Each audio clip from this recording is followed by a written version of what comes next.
Hey,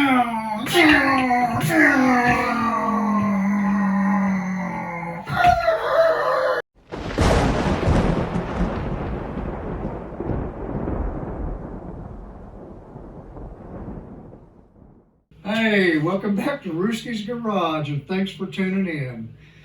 I dug the old engine stand here out of the loafing shed and cleaned it all up and greased the wheels because I've got a surprise for you. We're continuing on and moving on to the next phase of the rebuild of my 82 GMC Sierra Classic, affectionately known as Penny.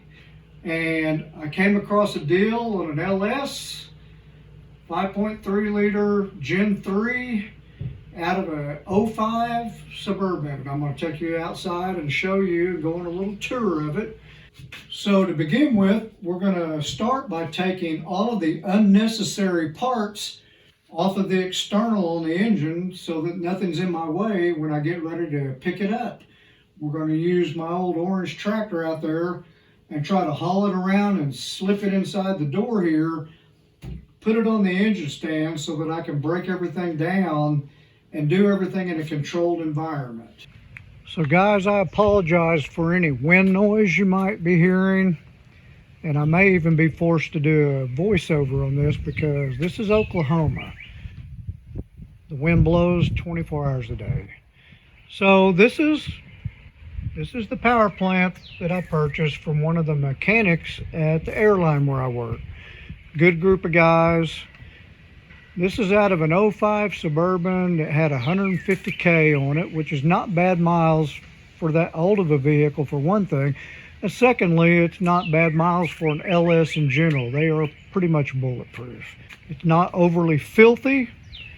When he pulled the engine, he didn't even power wash it or anything. So what you're seeing is what it was like when it was actually sitting in the vehicle, and it's actually in not bad shape from everything I can see. Now, you never know what's going on inside or how well it was maintained, but we'll determine that as we move along.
All right, guys, so yesterday evening I got in a little bit of a hurry. I had to try to get this engine in my shop and on the engine stand here before rain set in last night. I've been battling rain. I mean, we need the rain, but holy crap, it's just been unbearable almost. Anyway, one thing I noticed right off the bat while I was disassembling this engine yesterday is the exhaust manifolds. Pretty common stuff for LS engines to have one or more of the exhaust manifold bolts broken off. I got lucky in the fact I had four that were broken off. The very back one here, number 7, and the back of the other side are broke off flush and pretty flat. I'm going to have to drill those for sure, but at least they're pretty flat and it shouldn't be that difficult to get a drill bit started. But right here and on the other side, there was 2 of them that the head had just broken off of. And the best I'm able to understand from watching stuff on YouTube is that they're dissimilar metals, so they heat, they expand and contract at different rates, and that puts the bolts in an unnecessary bind and causes the bolts to break, or they get so crusted in there that as soon as you put a wrench on them and turn them, they'll break. So on the other side, because there was enough of the stud sticking out, I was able to use my smallest vice grips, and I clamped them to where it was so tight I could just barely get them to click shut. And that one spun right out, and I'm getting ready to try this one too, and we'll see if it works. I've seen guys weld a nut on the end of that, and I was probably going to try that if the other one didn't work the way it did. So we're going to try this side too. Maybe I'll get lucky enough that'll come out, and then I'll only have the 2 to deal with, which is going to be more difficult, of course, because I've got to drill them. But anyway, let's give this a try.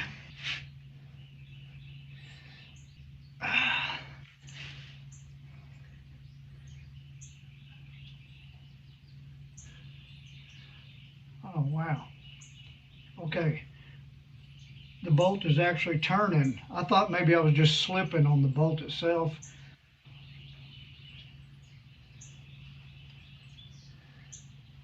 It's not coming out real easy, but it is moving at least.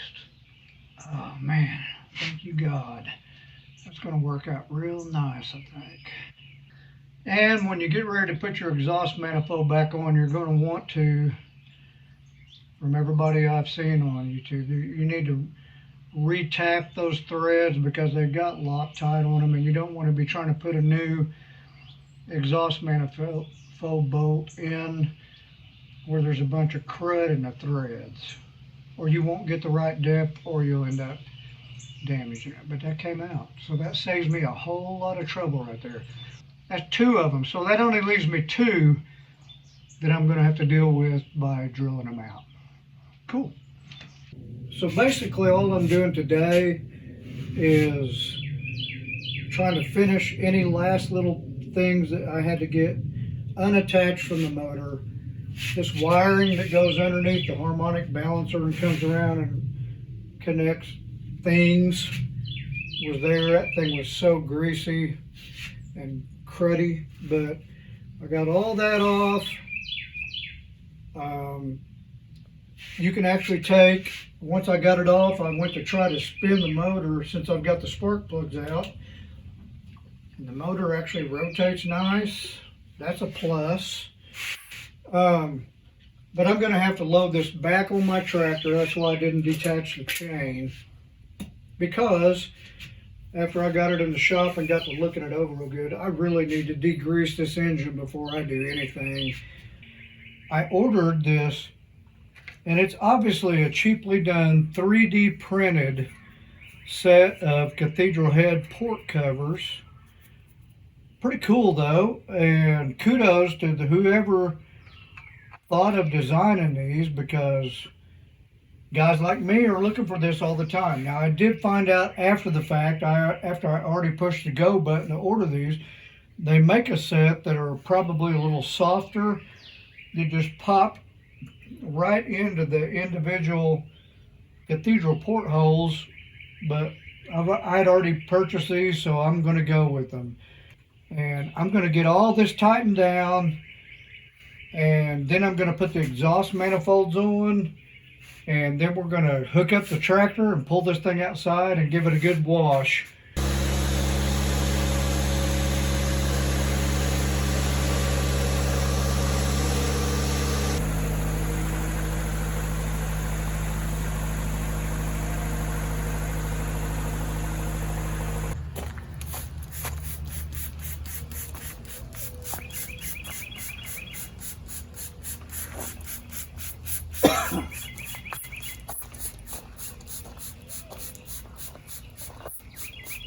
All right, I'm going to refill the bottle, let this sit for a minute or two, and we'll see what happens. I'm going to read the directions real quick too.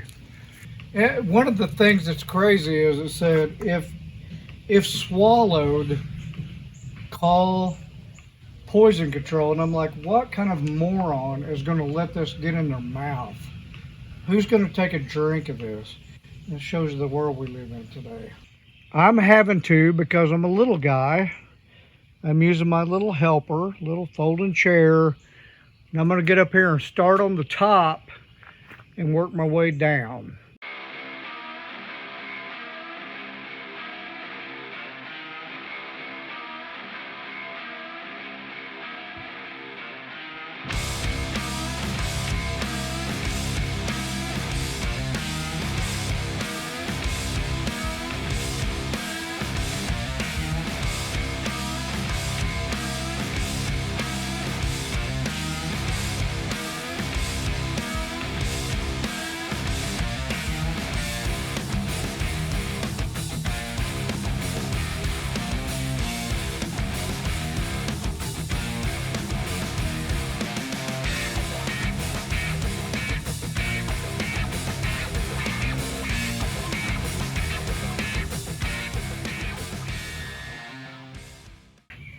Oh, I gotta sit down for a minute.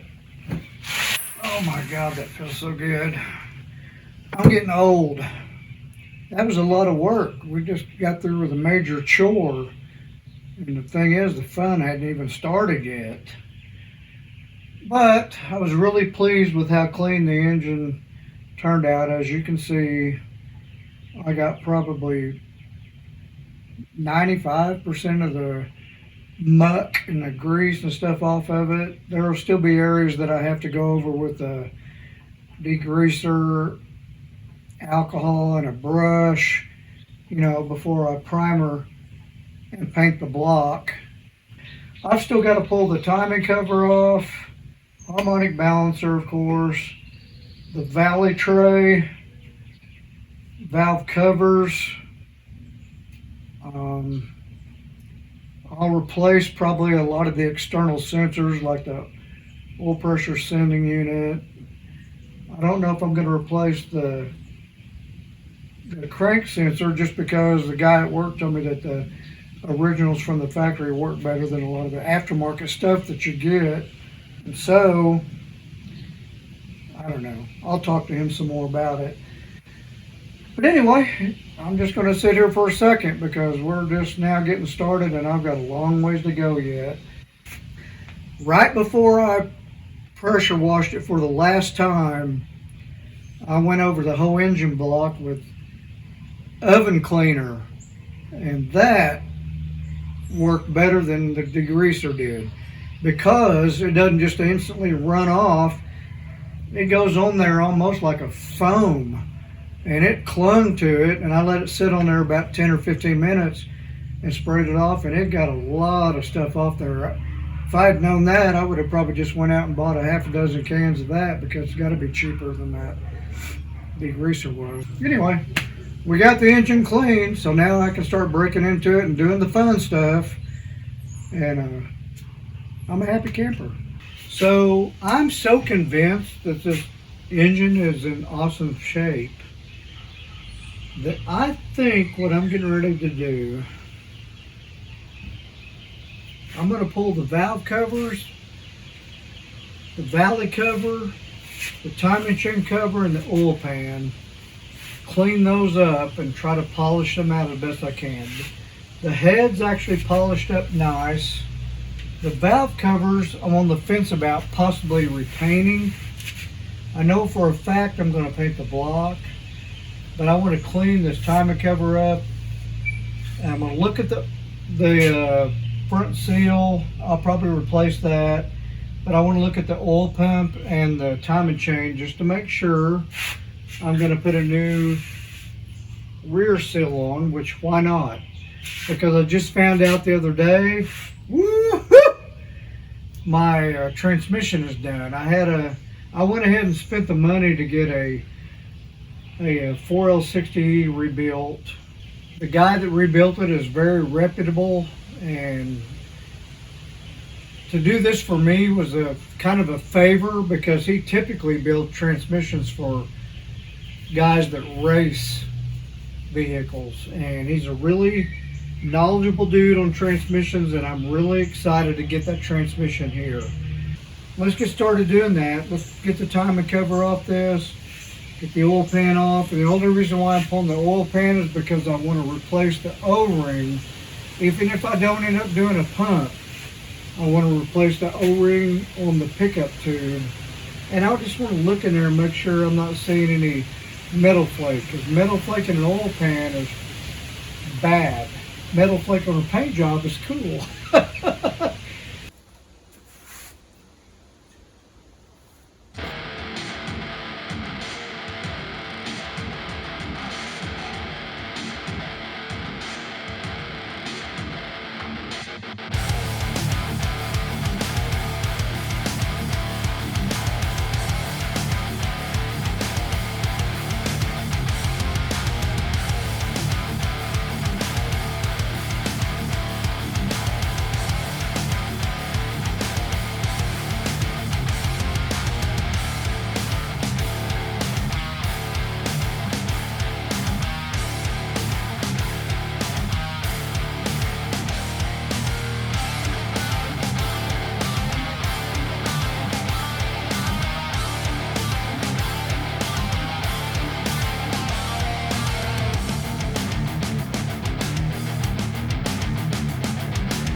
So this morning, what I'm doing is cleaning this block up to get ready for paint.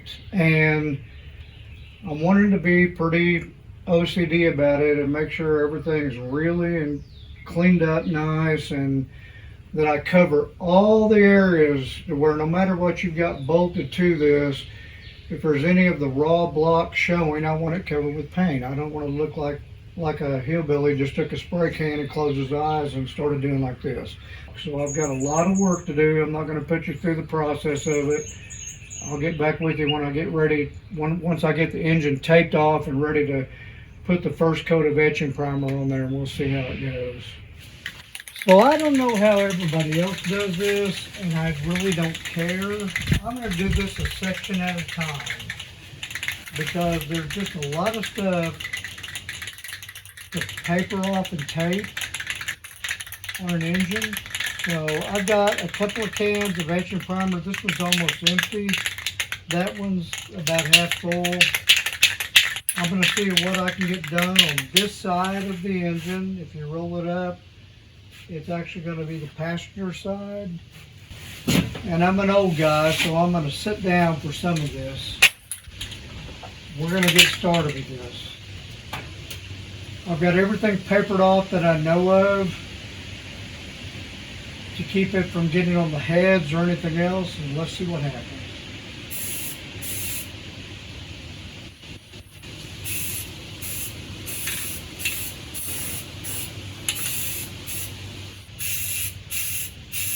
I'm really excited to get this done. I know this etching primer is going to do a fantastic job of helping this paint to bond to this later on.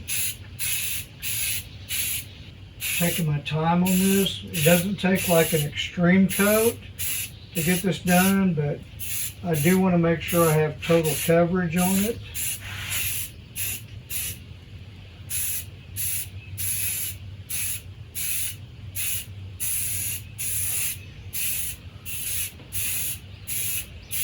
We're going to let that sit for a while, and then I'm going to go ahead and move to the color coat, and I want to get this color coated before I ever start the other side, because I'm kind of interested in seeing what this turns out like. I got a little carried away, and I went ahead and sprayed the first coat of this bronze metallic on the engine. I'm still going to have to put a secondary coat on up underneath on some of this stuff, but this looks amazing. I am really, really impressed with how I think this engine is going to look. This is going to look good. I'm waiting for Amazon to deliver my high heat clear that I'm going to put over this when I'm done. And other than that, this is going to be the ticket. So here we go.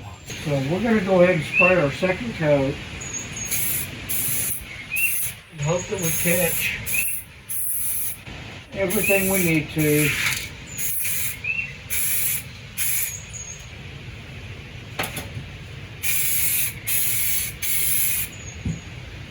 We're going to see what happens. But I'm going to let the stuff dry now. I could keep doinking with this all evening long. I don't know if you can hear it, but I'm sure you can. The rain is steadily coming down. This is the year for El Nino around here, I guess.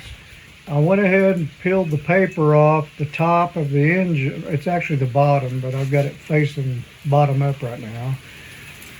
And I decided to start putting components back on there. I got the new O-ring on the pickup tube, cleaned that out, cleaned the outside, scrubbed everything down as clean as I could get it.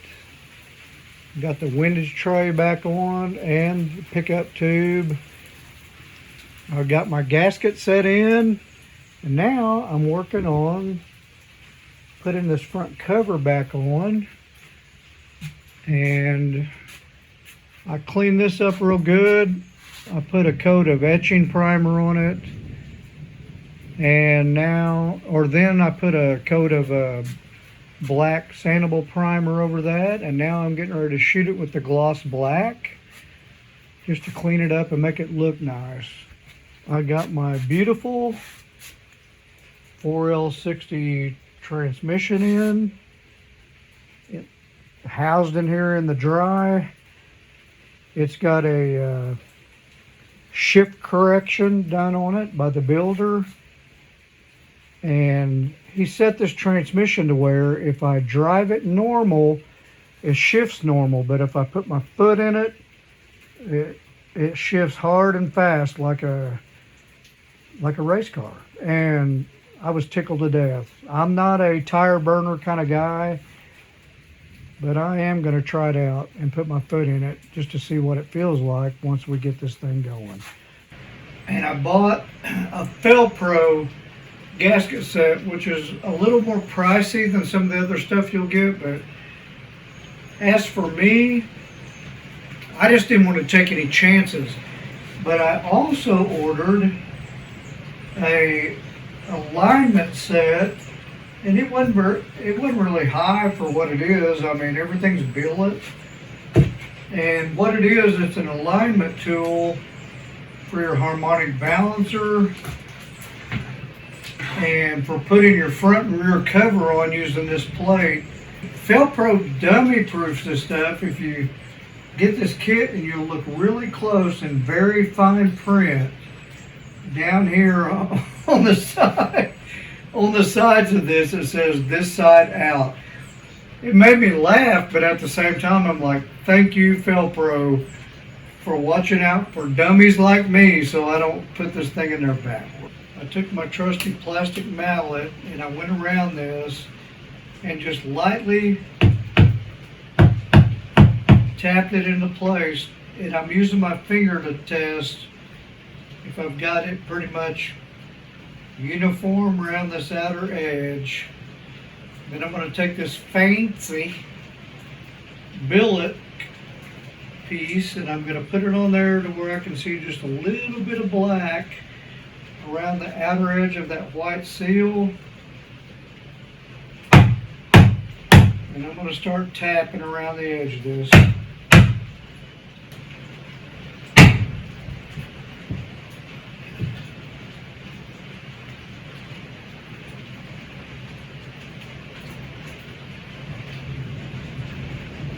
I think we're there, so that really wasn't bad.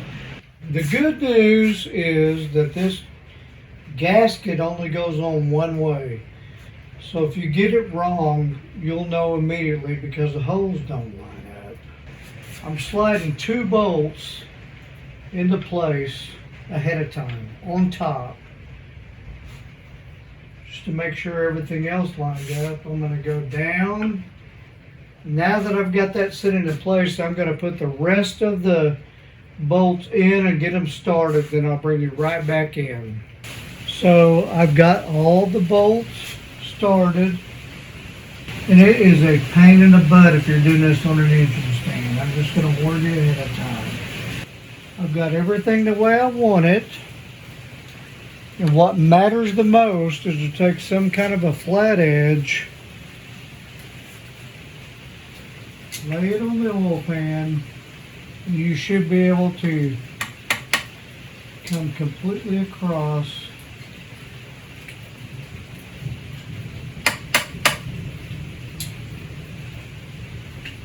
and be flat. Once you have that, you can snug down these top 2 bolts.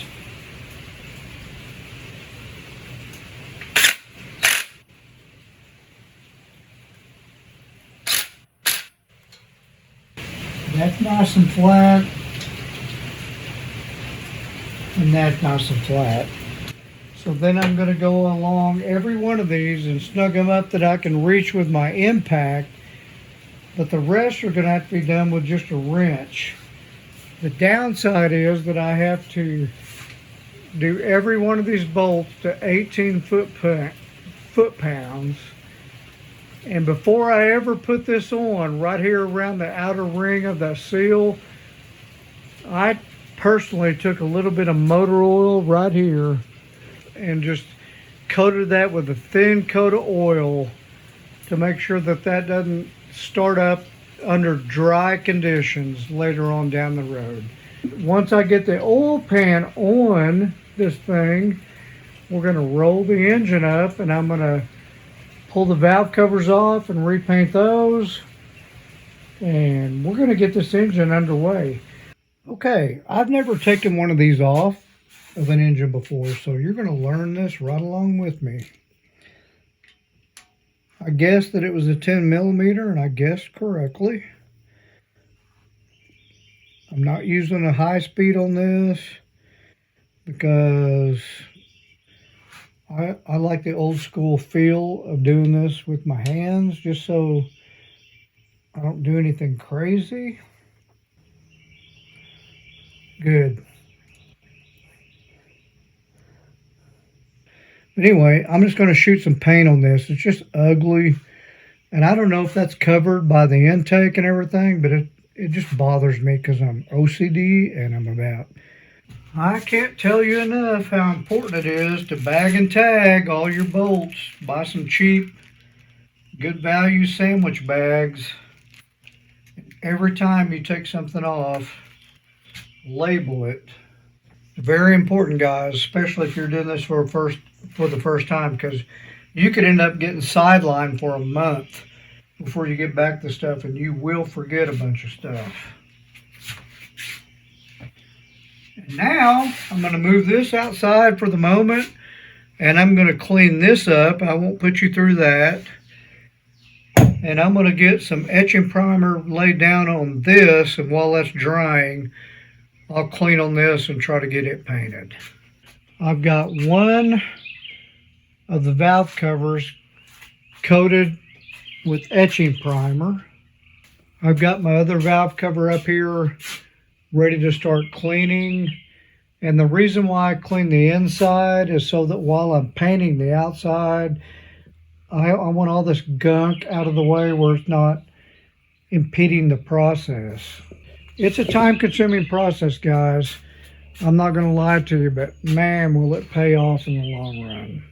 I know it seems like, guys, that I'm all over the map, but I got the engine taped off, and I covered all the areas that I missed when the engine was turned upside down. Looks really good. So now I think everything is good to go. Both valve covers are covered in etching primer, drying, which is a good thing.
Woo! Finally, the rain stopped. This piece, the crossover piece, is ready to be clear coated. I got the first coat of the base color on the valve covers. I got this side of the valve assembly cleaned off and ready for a gasket. The other side has been first coated, and I cannot wait to get started with the clear coat on this stuff and get this process moving. Thank you, God, the rain finally let up. I hope it holds off for a while.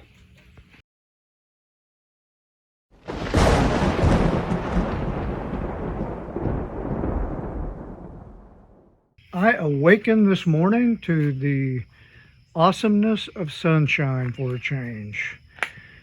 Yesterday I got my timing cover all finished up and glossed with the high heat gloss clear. You can see the reflection of that Valvoline jug. Turned out nice. My valve covers are in the base color and they are all clear coated, but this high heat gloss takes a little time to harden up. The gas off time is longer on this, I think, than some of the others. Welcome back again. So while I'm waiting on the valve covers and the timing chain cover to fully cure, I took this intake out in the yard with my pressure washer yesterday and cleaned it all inside, outside. And this morning, I went ahead and pulled off this fuel rail and popped the injectors out to take a look at everything. And you got to be careful when you pull these injectors, guys, and don't pull them off there unless you number them. I got them all bagged and tagged right here. But I took my paint marker, I don't know if you can see it, but there's little numbers on there where they corresponded on the rail just to make sure the injectors go back in the same spot. And I noticed in these cups, on two of them, there was some crust that had accumulated over time down there. So I'm glad I went ahead and pulled this apart to look at it. There was a pretty substantial amount. And I set this up on edge and took a little pick tool like this right here, and I got in there and very gingerly scratched that stuff and loosened it up and pulled it out. And then I took a clean rag and twisted it up and put it in there and cleaned inside each one of those cups to make sure that was all as clean as it could be. And now I'm getting these stupid decals off, the parts decal with the barcode and everything, and they put 4 of them on this rail, 2 here and 2 here, and I just don't like how that looks. So I'm scraping that off there, and then I'm just going to try to polish and clean this up as best I can. I thought about painting it, but I just don't think it's worth the effort. It should be pretty hidden anyway, but I do want it to be shiny. So that's what we're working on now. We're going to continue on with that. And then I'm going to try to do a little work on this to see if I can bring some of the brightness back to it. It's got some discoloration. I'm not above painting this if I have to, but I really don't want to do that if I don't have to. I really got in a hurry today because I'm limited on sunshine. We've been plagued with rain so much. And I've got the water pump on, the timing cover on, and the valve covers on. But I wanted to take you through this real quick. I haven't torqued the valve covers down to their proper settings or anything. I've got the water pump set to the proper torque settings and the timing cover. I've got the lift cover on the Valley because I've got to pick this engine up and get it out into the lean-to and then take the transmission and mate that up before I stab it in place. I've got exhaust manifold bolts coming. Everything else on the engine is clear coated. The oil pan is on, torque to specs. Everything is good to go. So the segment you're about to see next is me devising a way of setting this cable drive bracket, which goes right here on these 3 posts. But when you're using an intake from like maybe possibly from an 03 to 07, but all I can speak for is mine, which is an 05. The only one of these 3 pedestals that had the brass insert in it is this front one right here. And I had to be able to set this cable drive bracket. This was originally a drive-by-wire. And so I had to come up with a way. These were just hollow pedestals with no brass inserts in them. And I lost the footage. I don't know what happened. So I just wanted you to be up to speed to know what you're getting ready to see next, because when I finally picked up the footage, I was already sawing on the old intake and everything, and I just want to make sure you understand what's going on. I had to have 2 brass inserts to put in these other 2 positions so that you could have your triangular position to set the bracket on. My buddy Aaron that I work with, that gave me the throttle body, the wiring harness, he's been a very generous dude. That's all I can say.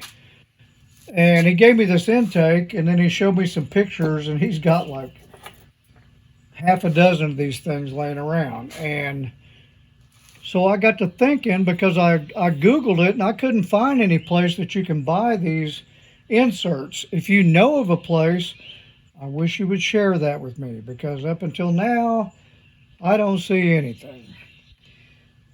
But I made another call to the guy. His name is Jason Barrett. He's the one that rebuilt my transmission for me. And I said, hey, Aaron is mowing tonight. Steve is on the lake, and I don't want to bother him. And I was hoping that you'd pick up, give me your advice. His advice was to take a torch and try to heat the brass insert up and see if you could put a pry bar like this on there with the bolt in it and just have it pop out. But that did not work well. As you can see, this is melted up pretty bad. So then I got to thinking, why couldn't I just chop one off and then cut each side of this through with my high speed, break it apart, and it actually worked. So I'm going to take you through this real quick and show you what I'm doing, because this thing its lifespan is over. It's got cobwebs on it. I mean, this thing's in bad shape anyway. Several of the pieces are broken off of it, so he didn't want it back. I don't think I would ever use this again, so I'm going to try something different. And what I'm going to do is, because this one is just sitting out here on its own, I'm going to go ahead. This is what the fuel rail originally screwed to. And I'm just going to chop that off and split this one in half and take that insert out and put it in this last hole over here, and we're going to see what this looks like. But if this turns out to work, then this gives you guys an option. If you've got an old intake laying around and you need some extra inserts that don't come on a drive-by-wire that you're trying to change over to a drive-by cable. I'm going to try to keep this as much in view for you guys as I can. I put a fresh cutting wheel on here, and you may want to hold your breath while you're cutting this.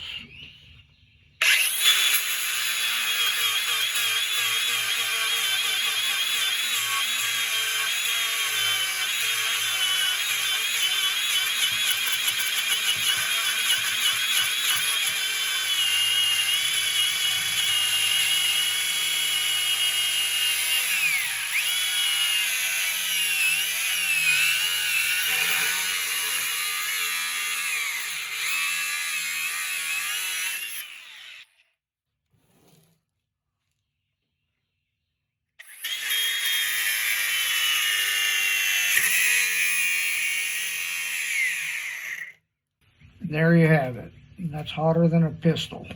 Okay, so what I'm going to do, I've got my channel locks on this piece, holding it in this position. I'm going to come in on this side and this side over here, and I'm just going to cut a line straight down this piece on the other side too. Then I'll take a second pair of pliers and hook over here and you know, just kind of pry it apart. All right, I'm wearing gloves because I'm famous for doing stupid stuff. And I warned you guys ahead of time that if you'll include some swing lube into your work process, that gives you genius ideas.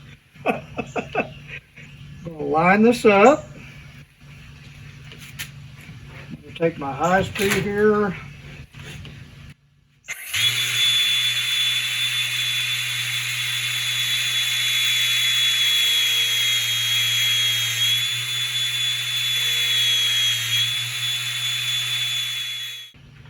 Which I do. I'm going to flip this around. The other side the same way.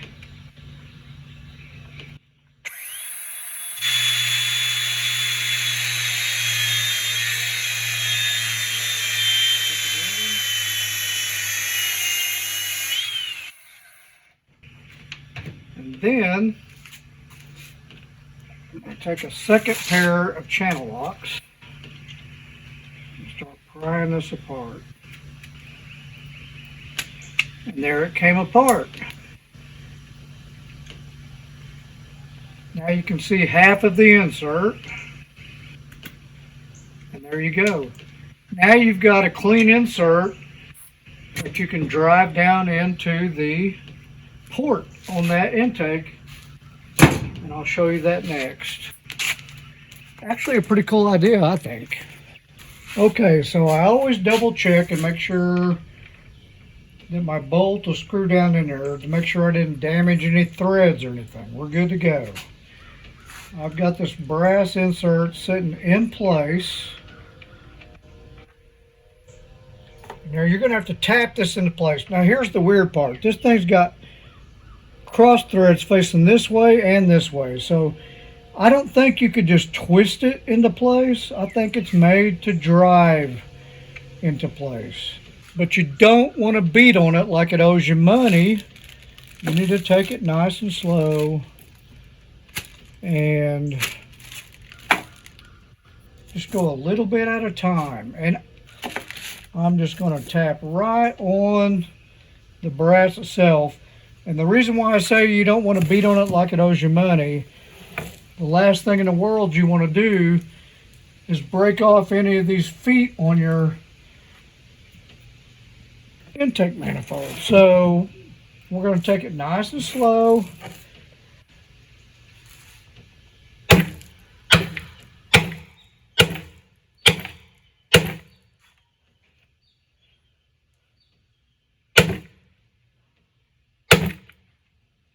And that is right at flush. I don't think I'm going to do anything else with this. I chipped a tiny bit of paint off there that pisses me off. And you're good to go.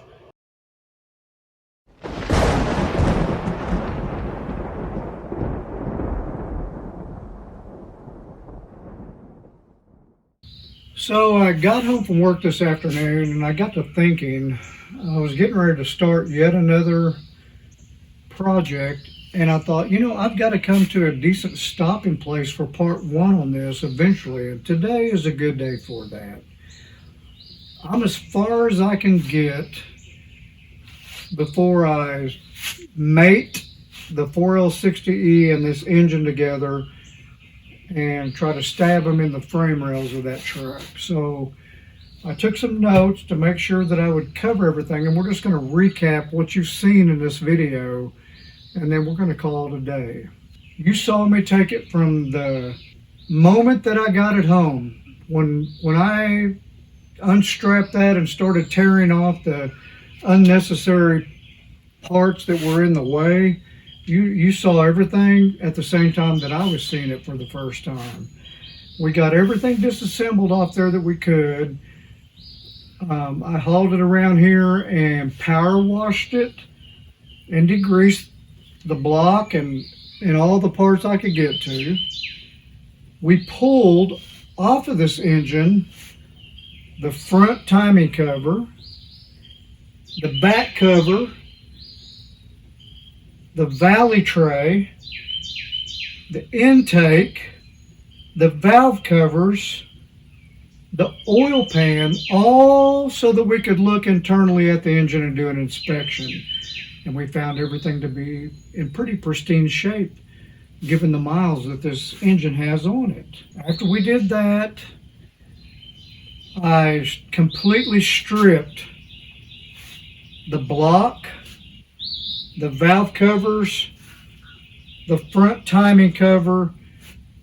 The intake was already stripped, but I cleaned it up as best I could, and then we repainted everything. This is painted in gloss black with high heat gloss. The timing cover is the same. It's this black cover you can barely see behind the harmonic balancer. It's in black gloss and high heat gloss as well. The valve covers and the block I painted in the base color of the truck itself, which is bronze metal flake. And then we waited, and while we were waiting for all these things to dry and harden up enough that I could feel comfortable touching them and dealing with them, we started doing things like we replaced the timing cover seal. We cleaned up the rear cover and replaced the rear seal. We replaced all of the gaskets on this entire engine, except for the head gaskets, which I didn't touch because if it ain't broke, don't fix it. I think they're fine. If I run into a problem, I'll change them out. It came with the kit.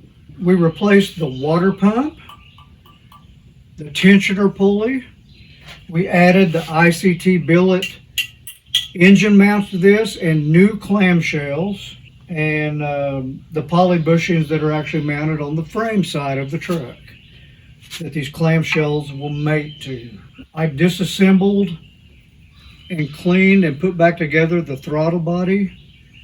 I completely disassembled the fuel rail system, taking out all 4 injectors on each side, taking all that apart, cleaned, degreased, and then polished with Mother's aluminum and chrome polish. And then I repainted and reused the harmonic balancer, but I put in a new harmonic balancer bolt.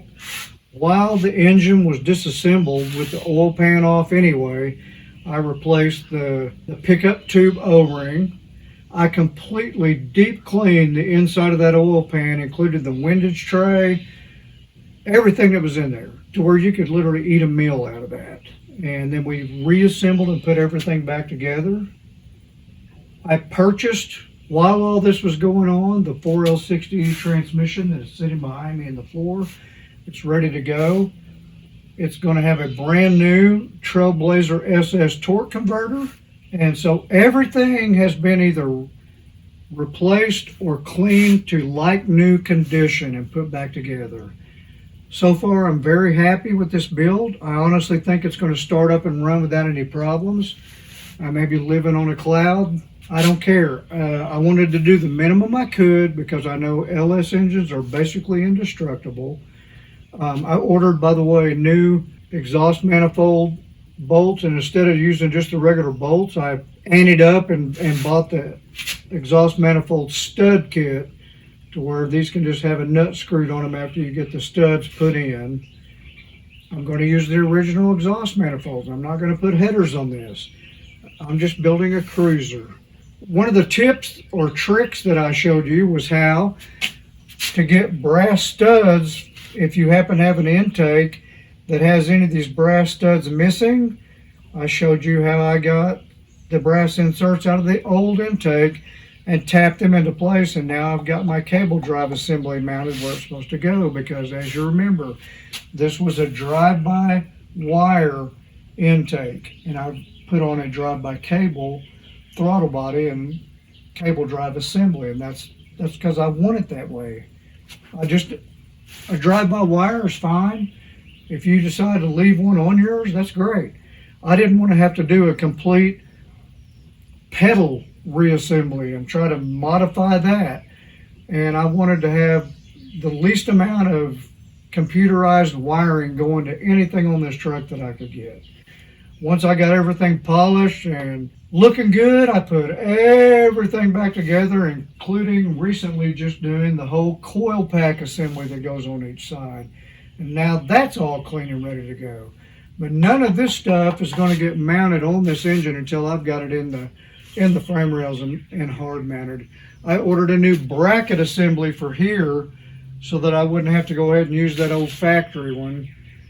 And it's supposed to be here this afternoon late, but I'm not going to put it on until it's in the frame rails also. So we're at a good place right now to say this is basically the end of part one.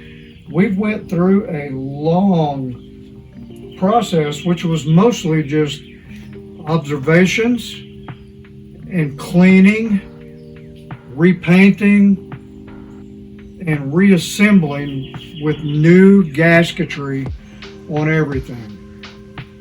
I did use a new harmonic balancer bolt, by the way, and all new seals, all new gaskets, so that will be nice, liquid tight, airtight, to get this thing stabbed in the frame rails and hopefully get it cranked off and running without a problem. It seems like a lot, but when you look at it on paper, it really wasn't that much stuff. It was mostly just a lot of elbow grease and a lot of cleaning and painting. It was an art project, basically. For Roosky's Garage, it's a Shaw. I'm signing off on part one here, but stay tuned for the next video coming right up behind this. And guys, remember, life is too short to take life too seriously. Slow down, relax, take deep breaths, smell the roses, and don't be afraid to laugh at yourself. I love you guys. We'll see you on the next one.